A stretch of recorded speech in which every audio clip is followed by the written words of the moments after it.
Hello, it's Joanna Lumley here. And before we start this podcast, I wanted to take a moment to tell you about the Actors Benevolent Fund, which is here to support actors and stage managers in times of illness, injury, old age, and financial hardship. This industry can be wonderful, but it can also be challenging. And the ABF is here to help by offering grants in times of need and by providing a sense of community. If you're in the position to help support others in our industry, or if you need support yourself, you can find details of how to contact the ABF, as well as ways of keeping up to date with developments via social media, in the show notes of this episode. Meanwhile, why not become a member, which you can do through the ABF website. Thank you so much. Hello and welcome to the ABF Podcast, where each week we invite special guests to talk to us about challenges they faced in the theatre and TV industry, from dealing with performance anxiety to rejection to coping with ageing and questions around our identity. Sat alongside them each week, we have coaches and therapists to help unpack the subject and offer practical advice. My name is Hannah Whittingham and I will be your host. In today's episode, we're talking to Katie Heath and Lisa Marie Hall about neuro-inclusivity in the industry. Katie is a RADA-trained actor and a voice coach who was diagnosed with dyspraxia and probable ADHD in the first term of her master's. This late diagnosis inspired her research into the neurodivergent actor, which she later turned into workshops for the neurodivergent acting community, as well as for higher educational teams on a neuro-inclusive pedagogical approach. Lisa Marie Hall worked as a top designer in UK film and TV for 25 years, alongside teaching at universities. After reaching burnout, she trained as a workplace sleep ambassador with the UK Sleep Charity and became a trained wellbeing coordinator and mental health first aider with a focus on diversity and inclusion. She now works as a personal development coach and mentor, through which she offers support to crew talent of all ages and experiences. So first of all, thank you both very much for coming. Pleasure. And Kate, I want to start with you. First of all, just talk us through how you got to be doing the work that you're doing now. What's my job? Well, I'm currently a voice and accent teacher, but it all started when I went to drama school, aged 18, went to RADA, graduated 2001, and then I was sort of like jobbing actor for 20-ish years, and then decided, finally, I bit the bullet. I was thinking about it for a long time, for various reasons, to do the MA in voice. And so I went to the Royal Central School of Speech and Drama, and then did the 2-year MFA in voice studies. Sure. And it was there that I got my late diagnosis. Right. In dyslexia, dyspraxia, and ADHD. And so I then kind of focused my research of my dissertation into the neurodivergent actor. Mm-hmm. And a lovely person said to me, "Oh, turn this research into workshops." So I turned them into workshops. And that's sort of what I do alongside being a voice and accent coach across, the industry, as well as across a lot of schools, drama schools. Yeah. But I'm curious, just particularly for anyone listening who is thinking they may want to be tested or anything along those lines, what difference did it make to you? What was your reaction to having that diagnosis? I mean, a lot. And I think a lot of people can kind of also share my experience. There was grief. Mm-hmm. There was a lot of grief, just in the sense of what had been. Yeah, I think, and there's relief of right, yes, and sort of knowing that it's like a neurological difference. Sort of, it makes sense of a lot of it made sense of a lot of things. So kind of, and then there's the empowerment, especially in an educational environment that I was in, because all of a sudden I was going, all right, I don't learn like that. I can't learn like that. I've wasted a lot of time learning like that. but I can learn like this. And then all of a sudden I was like, oh, this is much easier. But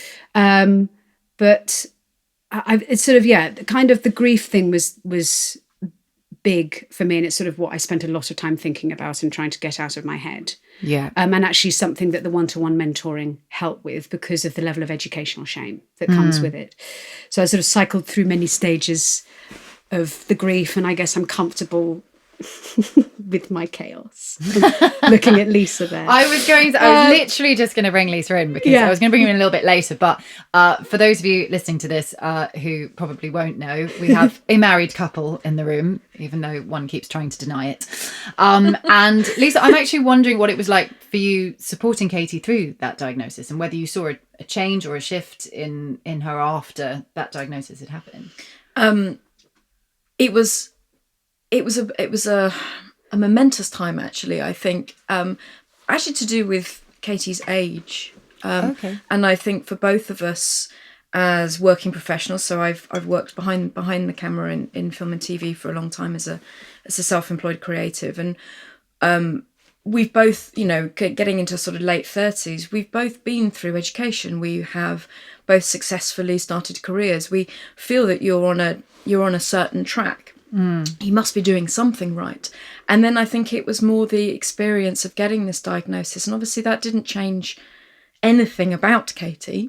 Yeah. But I think the educational shame part of it was the most impactful, and how I was as the partner to navigate that, because you can't sort of stop thinking about your school years and what conditioning happened to you. And now what I know in the training that I've done as a coach and mentoring and even having therapy myself, to understand the conditioning that happens to you when you're a child, the first 7 years of your life, is so impactful in terms of what behaviours you'll start manifesting. So to think that it's just the very sort of biased, the cognitively biased world that we live in has compounded Katie's living experience time and time again. And I think it was navigating emotionally the reflection on how hard it's been up to this point, but then also to understand perhaps the level of masking that has gone on, and how exhausting that has been. But actually the fear of, like, how do we take that mask away? Now you know what it is, but how do you navigate finding your own identity again in a world that is still cognitively biased? So it was sort of many emotions, and I personally had to find a level of acceptance of Katie's sort of behaviours that aren't just going to get better at time. I'm sure she won't mind me saying. Her washing up skills are not great. And I like to leave lots of cupboards open. There's lots of things, and I suppose in back of your head you just think, well, this will just improve with time. You know? And we've been together 13 years. And for me to go, no, it's just not going to improve. And I think the biggest reflection is on, why is that a problem for me? And so, and I know we'll talk about this later on, but it's more the more of the acceptance of someone's behaviour, but also the acceptance of, why does it bother me? Yeah. And that's more of okay, I need to go and look at myself then. How did it affect you acting wise? Oh, I mean, just so much. Like, I now know why learning lines was a nightmare. And the shame around that. Yeah. And other actors calling me out that I hadn't learned my lines. Directors calling me out that I hadn't learnt them. Yeah. Other actors and directors in the company frustrated because I couldn't remember blocking. I was just lost on stage, not understanding stage left, stage right. I mean, come on. Downstage, upstage. I'm going up. No, that's down. I mean, just that kind of stuff, or finding choreography. And when I mean choreography, I mean sort of like dance choreography, but also just choreography of, like, I just need to walk in, take my hat, my coat, my scarf off, put the paper down. All of that was just, I would need to run it. Yeah. And the frustration from other people when I hadn't got it. And the amount of, there's endless. I think also just my self-care wasn't great. Right. Because of the impulsivity of, I'm just going to go out with everyone and get drunk and have fun. And the lack of focus. I mean, you have to have, nobody talks about this, but outside of the rehearsal room or the job, you have to have probably more focus and drive. Yeah. And if I wasn't working, then I was all over the shop, frantically trying to audition, getting lost. That's fun. So, I mean, we're going back a long time here, but it was before we had smartphones and Yeah, of course. like Google Maps or, you know, any it was like the little paper A to Z that you would have, and trying to find these. I mean, they're still obscure now, trying to find any of those casting rooms. Yeah, around the back right? of, yeah. And so I'd be, you know, it'd be like trying to just find that. It would be the sublime to the ridiculous, where I'm like, I'm not going to find that. And I'd be there an hour and a half early. Yeah. Or I'd literally be 20 minutes late because I'm still walking around, or I'm still actually, I didn't make it onto the right train. That kind of leads on to the next question as well, which is, and you've talked about it quite a bit already, but why is it so useful to be diagnosed? I would say to find that arsenal of tools to help with navigating a world that I think is complex for everyone, really. But I would say as an actor, because you are having to spin plates relentlessly to avoid burnout. I think to understand your mental health as well. And I think to advocate for yourself, it sort of feels like, if I can describe my neurodivergence, I was trying to figure out like a way of describing it. It's sort of, you know, that static that you hear like sometimes, and it's just consistent. Yeah. When my neurodivergency gets worse, it's like the static is on really loud. Right. Consistently. And all the time it's on. So when you're trying to do a task, or people are talking to you, or you're trying to do that at the same time, or what, it's like it's competing with that. And so now I have the arsenal of tools that I have, and I know, sadly, it's where I know that I'm going to trip up. Right. What I put into place is so that I don't trip up, really. Yeah. And so that I don't have to keep apologizing or making excuses. So I put the things into place because I know already what I'm going to need before I burn out or any of those things. Yes. So that's why it's helpful. Yeah. To know. It's empowering. I think it's amazing to suddenly understand how you learn something. Yeah. I really do. And I think, and I would advocate that for anyone. And that is a huge part of my pedagogy and how I teach, is I am going to teach you how to learn what you're learning and why you're learning it. Yeah. Because otherwise you just don't have that when you leave to do anything, even if it's acting or not. I think because it's great to know so that you can find your community.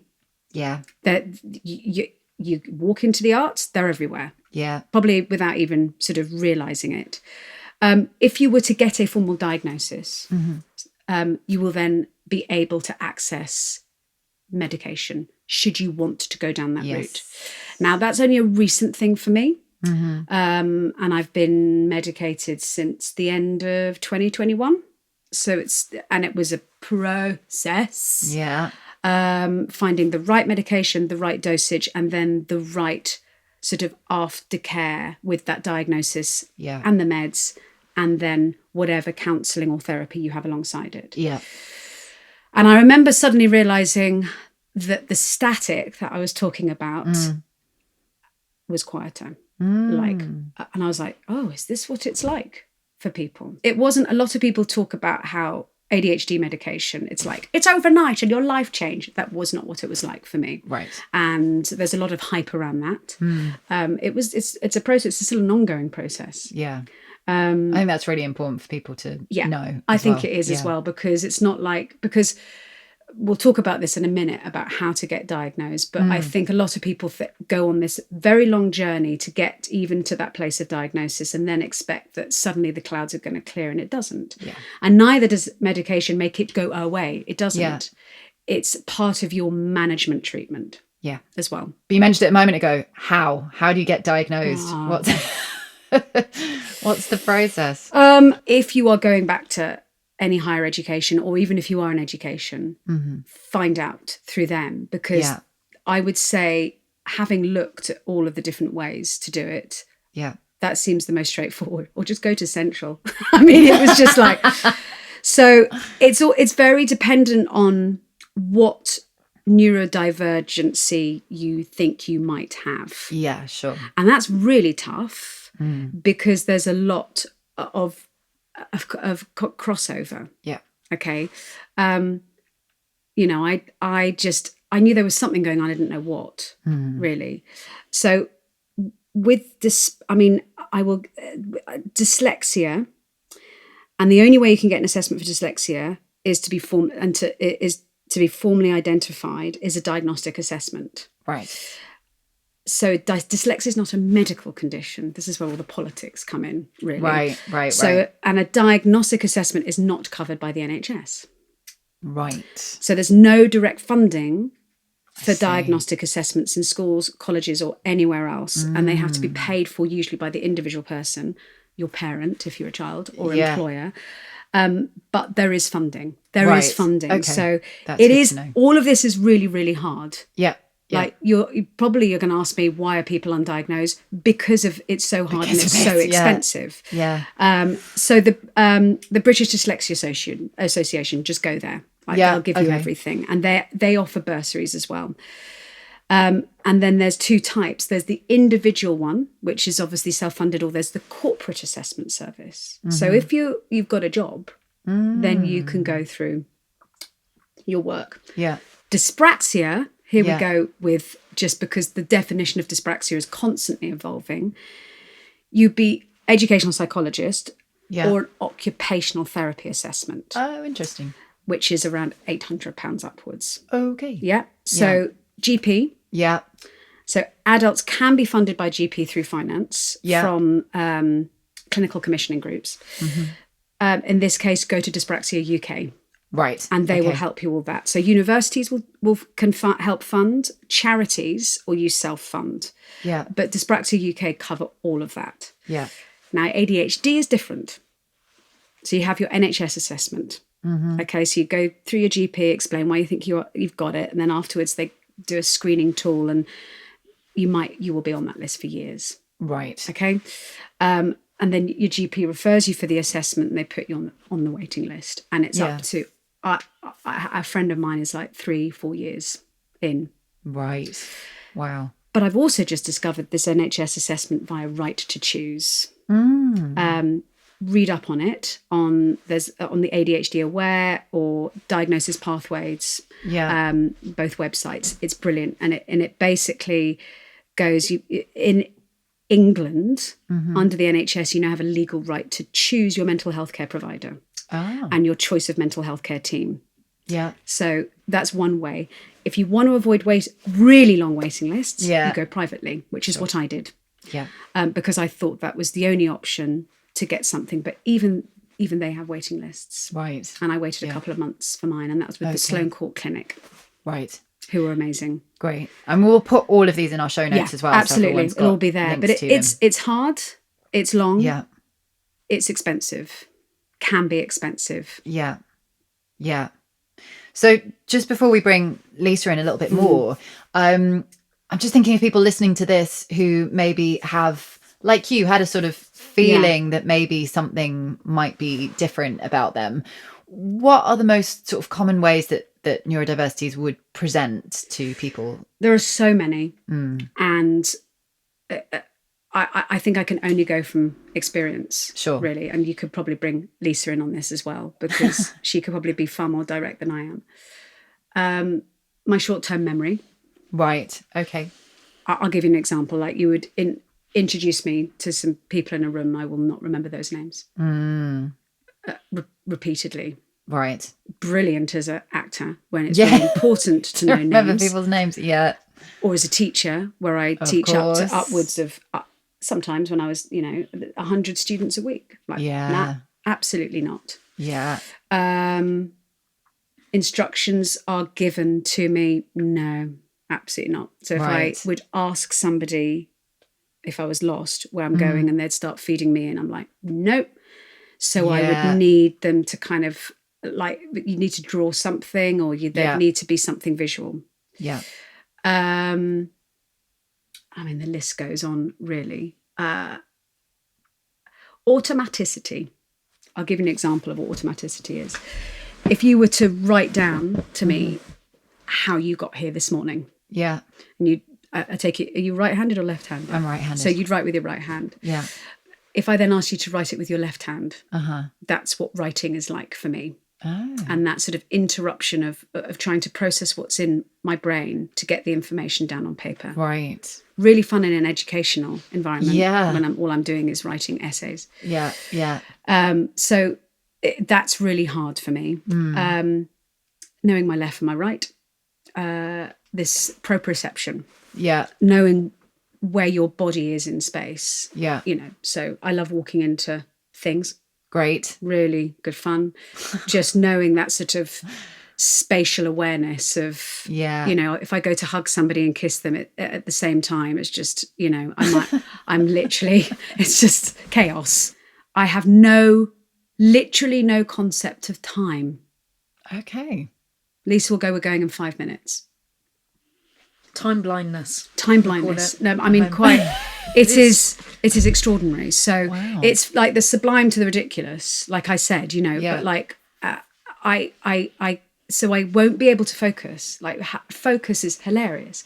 But then if I focus on something like I love accents, and I'm like, oh, I'm just going to go and study this accent and break it down, I will keep going for 4 hours without going to the loo. Wow. And Lisa would have to put water in front of me.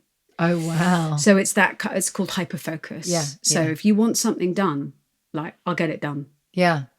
And Yeah. then, or sometimes if it's the most inane time, I won't get it done. But the simple act of getting ready in the morning, getting up and realising how much time you've got before Absolutely no you've got concept. to be somewhere or leave the Right. house, you cannot chunk your time and know which tasks to do in which order in order to have done everything by the time you have to leave the house. Or So you've it's got to be on called a call. executive functioning, really. But I think other people will be talking about how to prioritise. Yeah. That doesn't work. Doesn't work. That I've learned. That doesn't work. It was really understanding your relationship with time, and if anything, that's come more to the fore this year, I think. Particularly when you're self-employed and maybe you may be juggling lots of small jobs. Yeah. And yeah. that time management, which then if you aren't able to do personal time management, leads to regular burnout. And I think regular burnout seems to be quite a common sign for those that might be suspecting that they are neurodivergent, not because they're going through an extreme crisis in their life, but it seems to just be continual of not being able to get on top of things.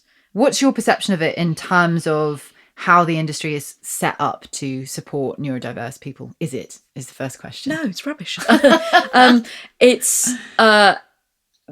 So my experience is specifically in film and TV, probably high-end TV for the last. And you were a sort of 15 designer. I was a production designer, working in film and TV in this country, predominantly the big TV shows, you know, for Amazon and Marvel and those, where it is fast and furious. And I've watched it change. I've been in the industry for 25 years. I've watched it develop. And because I was in the art department and running the art department and dealing with props and construction and essentially, I suppose the best connection to stage management, if we're thinking theatre here, is the vast number of neurodiverse people drawn to expressing themselves through other methods other than simply sort of academic, perhaps writing or other tasks. Sure. So high level of neurodiversity, zero training around neuro-inclusion, I think, for anything in those kind of creative workplaces, predominantly, I think, all stemming from our freelance structure of the creative industries. And because there's no sort of impetus, I think, for the employer, whether that is a theatre organisation, a TV channel, a studio, to want to invest in its employees, you know, because that's going to take time and patience and acceptance. So you literally just Can you do the gig? Come and do it. A few months later, you're off. There's no investment in seeing how people operate and learn. So we are in a culture where if you can do the job, you'll get it. If you can't cope with it, that's your own problem, and you'll deal with it in time. So there's no one is looking after your long-term career except you. Yeah. And so I think because of that, the industry doesn't feel the need to perhaps look at a duty of care when it comes to diversity and inclusion, full stop, but neuro-inclusion. My biggest issue, and I think I've watched the TV industry change in this country since America landed, pretty much, is time. And the biggest thing that affects my wife and other neurodivergent clients that I have is the speed of which we are expected to work. So I was going to say, you coach people now. I coach one-to-one creatives, supporting them through what they need ultimately, but also looking at their creative careers. I'm a needs-based coach, so I start with, not goal orientated, very much like, what are our needs? And I think it's quite hard for people to actually identify them, and the work that I do seems to lend itself really well to the neurodivergent population. But I think the industry is you have to become so self-reliant to be able to cope with the speed of it. Yes. I think we are all expected to be on 24 hours. So I think that level of constantly being stimulated, like feeling like you need to be answering emails late at night, feeling like, for example, for actors, getting self-tapes in super fast at the last minute, being given writers' rooms, creating endless drafts of sides coming out super last minute, even as a designer, constantly getting new schedules in at the last minute, constant waves of information needing to be assimilated and processed. And that is testing for anyone. But the speed has just got faster, and our prep times, because of budgets, have got tighter. And so I think, and actors are coming in later, directors are coming in later. It's all very lastminute.com. That is not the right nurturing environment for someone with a neurodivergence. To me, time and cognitive bias, which I've mentioned before, but time is the one thing that our industry has a problem with, and that affects us all, whether you're neurodivergent or not. But it is particularly biased, I think. And there is very little done because everyone just goes, that's the way it is. You're meant to be tired. Don't worry, it'll be over soon. And so you literally go from one job to another, never really addressing how you learn, what your needs might be, how to self-advocate and all of that things. And I think both the work that Katie and I are doing are trying to remedy that in a little corner of it that we occupy. Yeah. And I mean, it's interesting coming from two different perspectives, of somebody who does have a neurodivergent diagnosis and somebody who doesn't as well. And the way that you both see everything very similarly from the outside, but it's interesting coming from those two different places. Yeah. So neurotypical, you might hear a lot as a word. And it's been an interesting journey discovering Katie's diagnosis and really understanding, just how big an umbrella term dyspraxia is, for example, and how many things that contains and how many different types of ADHD they suspect might be out there. And they are discovering more ways of understanding the neuroscience. So it will keep expanding.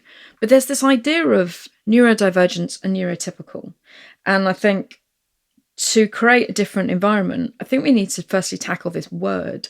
So neurotypical, we can define neurodivergence, can even define it in terms of how our brainwaves operate and why they might be different. But if I asked you what is neurotypical, I genuinely don't know how to answer that question. What is neurotypical? Is it just not being neurodivergent? But then if 1 in 7 people in the UK are potentially neurodivergent, then that's when you realise how much of this is a spectrum. Yes. And that's when you realise that it shouldn't simply be there's a clear line. You're either neurodivergent or you're neurotypical. But the world does work in that way, in that cognitive bias way. And I think it would be important for environments to realise that perhaps there's no such thing as neurotypical. Yes. And so the aim is to look at neuro-inclusion. So everything that we do in the way that we operate is good for everybody. Yeah. And I think one of the biggest things that I've done as a coach and workshops is using the VARC tool. I don't know if you've ever heard of VARK. No. VARK. VARK stands for visual, aural, read and write, and kinesthetic. Right. It's a bit of a blunt tool, if I'm honest, but I've used it a lot to make people very aware that we all learn differently. And it's it's a test to see, not that I like identity profiling, stuff like Myers-Briggs, but it's a similar tool where you answer questions online and it will give you a dominant learning preference. Style, yeah. So it's how you choose to, how your brain naturally feels it chooses to learn. And in doing that, you also then understand how you choose to receive information and potentially leads to your kind of best communication method. Yeah. And when I've done this with workshops, people all have a different answer, and you all have a different combination of your skills. And you then realize that if you're working in a company or you're working in a cast or a team or film production, that you realize that everyone around you is going to have an entirely different way of receiving and giving information based on, we all have different learning styles for lots of neurological and pathological reasons why we've ended up that way. So how can one mode ever be truly representative of us all? Yeah. And I think a lot of us get into that habit, go, well, I learn this way. So therefore that's how how it be. So it's maybe accommodating that, firstly, that awareness in yourself, then aware that everyone might do it differently. And I'll tell you, in an art department, please don't ever assume that everybody thinks visually, because they don't. Yeah. And dancers don't necessarily think kinesthetically, and singers don't necessarily think aurally. That may be one aspect of the way that they behave and the way that they process and function, but that might not necessarily be their dominant style of learning and communicating. And I think we become biased, we assume that. And so it's learning to unpick those biases based on the fact that we learn differently, and in doing so opens up greater dignity and space and respect for the neurodivergent person, who will just be learning and navigating and processing in an equally different way. And it should be seen as a spectrum, not this line. And I'm going to come back to that in a little bit, because I think that's a really important thing to just dig into a little bit more about, just highlighting the ways in which a deliberately neuro-inclusive environment really does help loads more people than you might initially think it might. But I just want to focus a little bit on a few more practical things. And this question to both of you, really, maybe let's come back to you first of all, Katie. There are various things, particularly in an actor's life, which are just always going to happen. You're going to have auditions. You're going to have a rehearsal process. There's going to be a tech run if you're doing a stage show. Are there some really practical things? And I want to stress again, as we've all said, it shouldn't be completely the responsibility of the neurodiverse person to have to make all of the adjustments themselves. There has to be accommodation, as we've just been talking about. But just for somebody who maybe is diagnosed, who does know that they have a particular, they're finding things really hard in these contexts, are there some really simple things that people can do to make it a little bit easier for themselves? Yeah, there really are. As the actor, when we're up there rehearsing, blocking is changing all the time. All of these things. Who is the person writing down all that blocking? The DSM on book. Yeah. It would be amazing if whatever the DSM is written down is then somehow like photocopied or put or uploaded. Yeah. Or that they can go through that. And that is something that I think an actor does need to take ownership of. But I think it can also be for everyone. Not just the actor who's a little bit, ADHD and just, in the room and hasn't taken it in, or, can't write things down. Like, this is the blocking for today. Have you got it? Obviously, this is going to be difficult when you're doing something like new writing. Okay, and I have been in rooms as an actor and as a voice coach when it's new writing, and that is hard. So therefore that needs to, you need to up your game when it comes to that. Film stuff, like film a scene with blocking, film choreography, send it out. So I've noticed that start happening, but that's usually me going, I'm filming it. And I'm there filming it. And sometimes I've asked the actor who is struggling, I went, if you were to watch this back, where would you want a camera? And they go, actually, from this angle. If you film it from like it's a mirror. No. Yeah. They need, actually, could you come behind and just like walk like a POV. Like, yeah. Yeah. So I think knowing that's why it's useful to know how you learn. Yeah. It's called metacognition. It's learning how you learn. Yeah. But and I see kind of access riders being put out to them, and actually not really happening. Yes. Could you maybe just explain what an access rider is? Okay, for anyone who doesn't know? In education, it's called a learning agreement. So that you will come in and, like, if you've already previously got a diagnosis, then you're able to put on a learning agreement what your needs are in the room, and actually what the law is. Okay. Yeah. Because any neurodivergent is part of the Disability Act. Right.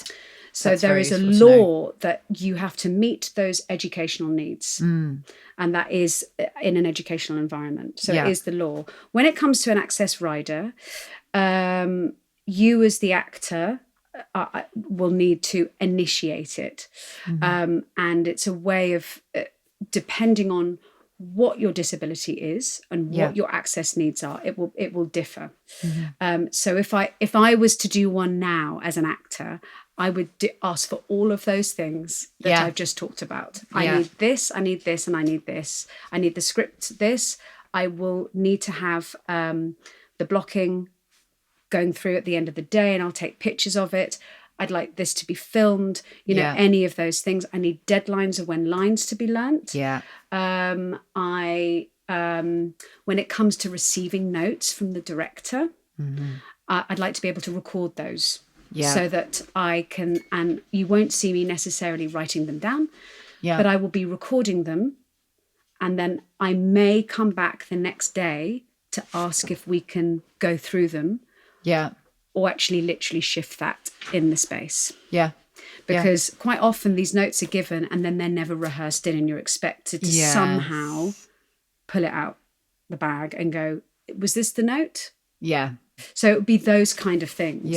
To challenge this idea of access riders, which I fully endorse, is you can have an access rider and still no one knows what the hell to do about it. So that is to do with the infrastructure and the support of all the people around it that actually go, well, I don't know how to change the way this company works, or this, I don't know what to do. So it can end up being as useful as it is as just a piece of paper. I had an interesting chat with a head of diversity and inclusion at Sky Studios, and they had in their email signature a little hyperlink to a guide to working with their name.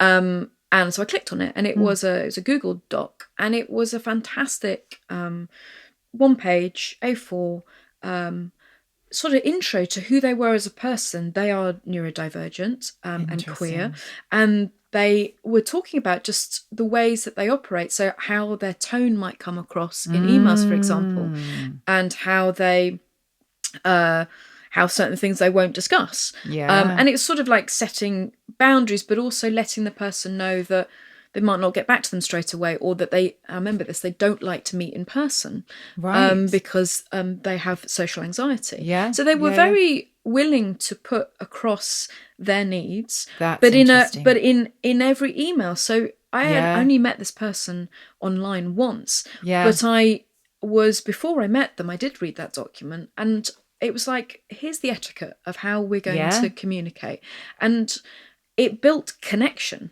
It didn't freak me out. It didn't make me go, oh, this person's got these issues. It just meant, oh, I connect with them more. And we can just I suppose just sort of get on with the meat of the conversation. And I've been looking further into this. There's a company called Leapers, which is a organisation that supports freelancers, and they have created something quite similar called Manual of Me, where they sort of encourage you to create a document where it explores not just neurodivergence, explores how you work. So the access riders is one formal way of doing it, and I think that's important. But I think there's other ways that we could all do, all of us, as commonplace. Like, this is how to work with me, and this is what I need from you, and this is what you should expect from me. What I'm particularly interested in this, and we're getting into the real nitty-gritty of this as we come into sort of the last few questions, is this idea, this perception that is still there, that certain actors particularly are difficult, in inverted commas, and how we get through this thing of, on the one hand, there being, at least people are saying there is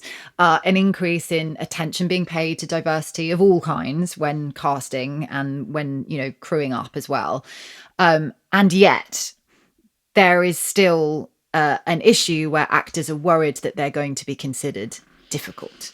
Difficult? Yes. Just means different. Yeah. And most people don't know the difference between those words. Yes. And I deal with a lot with this, and I'm going to, if it's all right, I'm going to sort of offer my take on that. Yeah. From actually the people saying the word difficult. So it could be casting directors, it could be agents, it could be directors and producers. It could be anybody, I suppose, but in a position of power. If you find somebody who is neurodivergent difficult, firstly, you just look at yourself. Yeah. and I'd be asking, what is it? If you generally care, and if you're listening to this podcast, you might be halfway there for caring. So that's a good start. So if you're willing to go one step further, is to build that awareness of when you feel that somebody is making you feel like this is tricky, this person is making my life difficult, whether you know it's a neurodivergent issue or not, is to firstly ask yourself, what is this difficulty you're feeling? Is it because someone are you feeling the situation is not in control in the way that you would like? Are you feeling that we're not staying on time in the way that you would like? Is this person disrupting things for you? Is that what you're dealing with? And to firstly ask what your needs are. This comes back to a needs-based coaching approach, but your response to somebody who presents cognitively quite different to you is obviously disrupting something for you. Yeah. Hence why you call them difficult. Yeah. And either that's because you don't have a skill set to deal perhaps with conflict. Maybe that is triggering for yourself. Maybe you are without the tools to be able to navigate your situation being changed because of certain people. So, for example, the rehearsal room is not going in the way that you want it because there might be difficult, air quotes, difficult people in the room. That's more to do with why did you have such fixed expectations about how the rehearsal room was going to be run in the first place?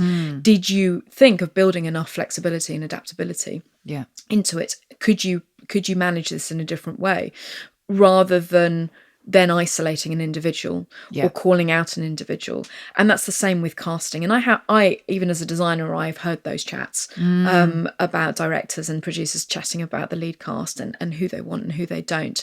And people get written off so quickly. But it's to do more with their demand for either not just having an easy life, but for someone else to not be tested by difference. Yeah. And so I think that is a braver conversation we all need to have. If you find someone who may be autistic spectrum disorder and is behaving in a way that you cannot understand in that moment, rather than see them as the problem, is this environment working for you and them? And maybe it's not, and maybe that's time for a shift in how you're approaching it, rather than being scared of humans and their emotional needs and their behaviors. So that's my take on that. On the whole word difficult. And a lot of it is a self-awareness. So I guess kind of coming to the final question, what do we do? How do we, I mean, I wanted to dig into this a little bit more, but I'm just going to sort of very briefly, just to go back to the idea that a neuro-inclusive environment is so beneficial for so many people. We've had an episode in this series said on aging. People who, are getting older, their memory isn't so great. They're also going to be benefited by a neuro-inclusive environment. People going through the menopause. We've had people on various episodes talking about menopause and all of the changes that brings about. That's also really helped by this sort of environment. And do add others if I've missed them. But what do we do? How do we get things to change, do you think? I think it's training. And hire people to train your teams. Like, there's plenty. It's not just me, not just Lisa. Now, what I also, the people that kind of drop me emails and going, hi, can you come in and train our staff, they're still framing it as, can you come and train our staff about neurodivergency? So that needs to stop. Right. Okay, that genuinely, this thing of like, we are still marginalizing, and we are still othering, like we are still kind of existing in that sort of that framework of, well, there's this lot who aren't, but there's this lot who are, and that we need to, we need to somehow learn about how to kind of, and that there would be some neurodivergents listening to this going, well, hang on a minute, I am this and I do want that and blah, blah, blah. That's fine. But I think Lisa said it, neuro-inclusive environments are for all. Yeah. They will benefit all. Yeah. And by having a neuro-inclusive environment, you are going to tap in to the most extraordinary workforce. Yeah. And at the moment, people aren't. And it just keeps going on this sort of vicious cycle. Yeah. For me, it's awareness, like loads of awareness, this stigma that is attached to it. This is why there are so many people undiagnosed. Spotlight now have on their sort of like about me section are going, well, do you want to put that you're neurodivergent? And a lot of actors don't. Yeah. Because they're going, well, what that's then going to mean is that they don't want to take on somebody who's going to be difficult. Yeah. Yeah. Right? So I understand why Spotlight have done that. But it's like, well, how about Spotlight trains the people that are hiring these actors, so an actor doesn't need to say that they are. Yeah. Yeah. So it all comes down to awareness and training and support as well, and not kind of cancelling people because they don't know about neurodivergency, but like putting something in place to train. You've got to start training. It all goes on. It all happens there. One of the saddest thing that came out of my Spotlight workshop, my very first one, was most of those actors in that room felt that there wasn't a place for them in the industry. Yeah. Like they literally went, there isn't a place for me. I can't do it. Yeah. I see drama school students dropping out of their training because of burnout. Yeah. I see people literally leaving the industry because they cannot manage it. They just can't do it. Yeah. So not only do they not feel like there's a place in it, but they can't actually survive it. So they've gone and done all this work on training to be the thing that they thought they could do because they couldn't do anything else at school. So they leave school going, it's going to be fine. I'm going to go into this. Yeah. They go do it all. And then they get out there going, well, I can't do this either. So what am I going to do? Yeah. So it has to come down to being inclusive. I think the most dire part is that sources are estimating that it's about 15% of the population are neurodivergent. Right. And 50% of those are unaware. Yeah.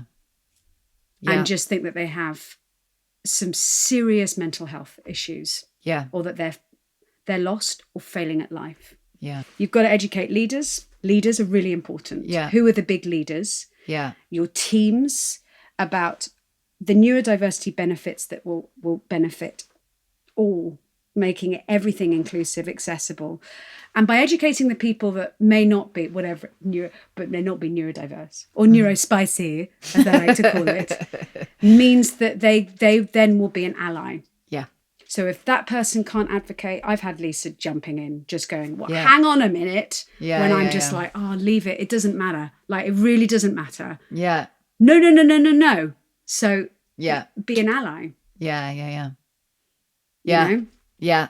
And coming over to the ally in the room. Lisa, do you have any final sort of thoughts on that? Well, look, as a lot of my work as a coach centers around communication, because if we can't communicate, we can't connect. And to make great work, we all need to connect. Yeah. And I do subscribe to nonviolent communication, which is a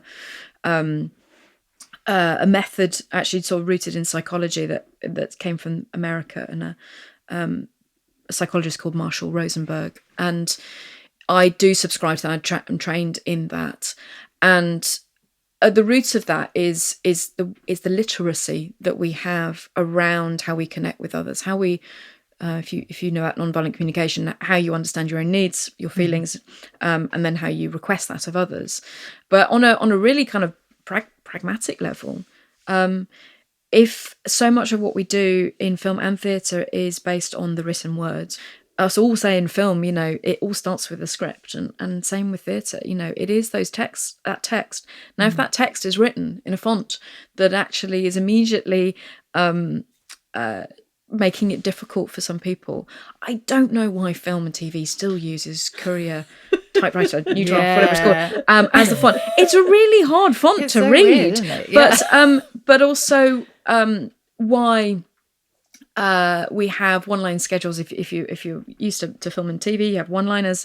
The call sheets, they like to pack as much information on as a call sheet as possible. Yeah. Even I've worked with trainees entering the industry who have never seen this kind of paperwork before. They're completely flummoxed by it. One-line schedules are horrendous to read, particularly when they put the dates and the times at the bottom of sections or on the top. So there's a lot about this paperwork that we have become. It's become so commonplace that we use. No one's actually ever challenged. Yeah. Is it actually accessible?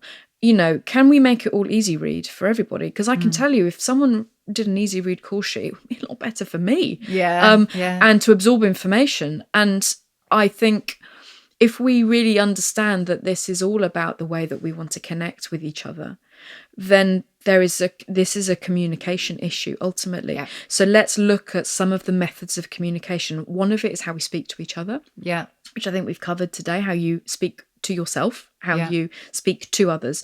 But let's also think about all the very practical ways that we share written information and how that might impact everybody differently. Yeah. Let's campaign for maybe changing a lot of the industry documents that we need to apparently assimilate and absorb all the time into easy read formats. And how to navigate that. Not let's just say, well, we've always done it this way and this is what everybody expects. You've just made an assumption that everyone's okay with it all the time. And the speed at which we're working, it doesn't take much to miss some key bits of information. Yeah. Turning up at the unit base rather than the location, or or just getting confused with the number of sides you've got in different coloured bits of paper.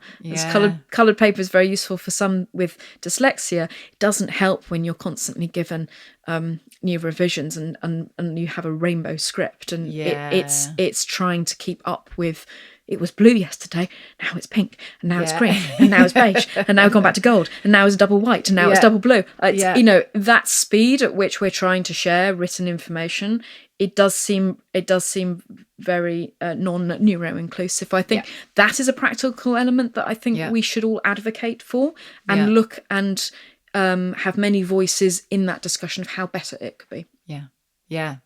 Well, I think this has been a very comprehensive, and do you know what? We still could have gone on for about another 5 hours. But thank you, Katie and Lisa. Thank you so much for all of your time. Thank you. Thanks for listening to us. Thank you. The wives, listening to the wives, as we're known. That's it. Thank you for listening to the ABF podcast. If you've been affected by any of the issues raised in this episode, you can find helpful links in the show notes. If you would like to become a member of the ABF, support us, or require support, you can find everything you need on our website, details of which are also in the show notes. Until next time, goodbye.